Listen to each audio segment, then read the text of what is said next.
अब 100 दिन हो गए कान्हा को, लेकिन उनका नामकरण संस्कार नहीं हुआ। और यशोदा मैया, नंद बाबा ऐसी उनकी रक्षा किए हैं जैसे कि कोई पुतली जो है नेत्र की रक्षा करते हैं। और उनके मन में ये भाव था कि कौन देगा उनको नाम, क्योंकि ब्राह्मणों ने तो जब षष्ठी वचन किया था तो कहा था कि शब्दकोश में कोई नाम ही नहीं है जिसे आपका लाला का नाम रखा जाए। तो ऐसा कौन होगा, कौन सा नाम होगा जो आपके लाला के लिए उपयुक्त है। तो कोई सावड़ा कहता है, कोई सलोना कहता है, कोई नंद नंदन कहता है, कोई यशोदा नंदन कहता है, लेकिन नाम संस्कार नहीं हुआ। तो उसी समय भगवत प्रेरणा से उनके यहाँ पर गर्गाचार्य का आगमन हुआ, जो यदुकुल के आचार्य थे। और कहते हैं कि उन्होंने वो आचार्यत्व इसलिए स्वीकार किया क्योंकि उनको पता था जो पूर्ण ब्रह्मा पुरुषोत्तम है वो यदुकुल में जन्म लेंगे, और उनका जो नाम संस्कार करने है ना, नामकरण संस्कार करने का शुभ अवसर, वो सौभाग्य मुझे प्राप्त होगा। और जो वशिष्ठ थे ना, वो रघुकुल में इसीलिए आए थे, उनका पुरोहित्य इसलिए स्वीकार किया था आचार्यत्व, क्योंकि उनको भी पता था कि राम जो है वो उनके कुल में आएंगे, रघुकुल में।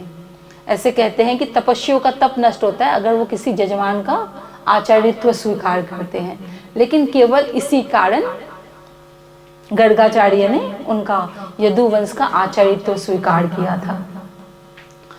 तो जब नाम करने लग गए तो उनको लगा कि मैं क्या नाम रखूं, मैं तो इसका लायक ही नहीं, जो अनादि है, जो अनंत है, जो अद्वैत है, उसका मैं कैसे नाम रखूं, मैं कैसे लायक बन सकता हूँ, जिसका गुणों का बखान नहीं किया जा सकता, जिसके लिए जो वेद है वो नयति नयति कहती है कि हम इनका गुण नहीं गा सकते। तो शब्दकोश में कोई शब्द ही नहीं है, तो मैं कहाँ से। तो उन्हीं के चरणों में प्रार्थना करते हैं कि आप ही मेरे हृदय में प्रकाश करें। पूर्णमद पूर्णमृदं पूर्णात् पूर्णमुदच्यते पूर्णस्य पूर्णमादाय पूर्णमेवावशिष्यते। आप भी अपने स्वरूप का मेरे हृदय में प्रकाश करो। सो ही जानहि जिन देव जनाई, जानत तुम ही होए जाए। कि मैं आपको उतना ही जान सकता हूँ जितनी आपकी स्वीकृति होगी, और आपको जो जान लेता है वो तो आपके समान हो जाता है।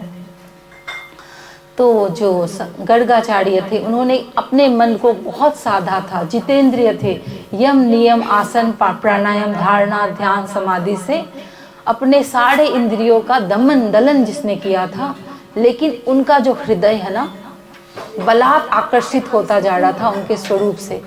उस समय जो उनके हृदय में आकर्षण पैदा हुआ, कर्षति इति कृष्ण।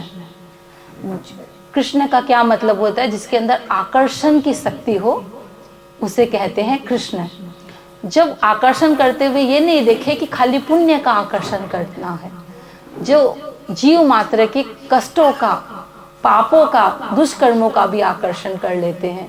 जो ये नहीं देखते कि खाली पाप कैसा भी पात्र हो, कैसा भी वो हो, जैसे कि पूतना के लिए कहा उसका उद्धार कर दिया, तो कैसा भी हो, पात्र अपात्र कोई भी हो, लेकिन जो उनके चरणों से जुड़ जाएगा तो उन सब का वो पापों का नाश कर देंगे, उन सब का वो कर्षण कर लेंगे, उन सब के हृदय को वो आकर्षण कर लेंगे। कर्षति इति कृष्ण। इसी नाम के साथ में कलयुग के प्राणियों को भव पार उतरने की एक नौका प्रदान कर दी गर्गाचार्य ने। बोले कृष्ण कन्हैया लाल की।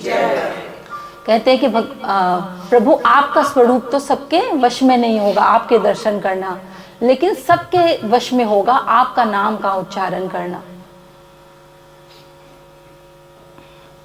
कृष्ण गोविंद गोविंद गोपाल नंदलाल, कृष्ण गोविंद गोविंद गोपाल नंदलाल, कृष्ण गोविंद गोविंद गोपाल नंदलाल, कृष्ण गोविंद गोविंद गोपाल नंदलाल, कृष्ण गोविंद गोविंद गोपाल नंदलाल, कृष्ण गोविंद।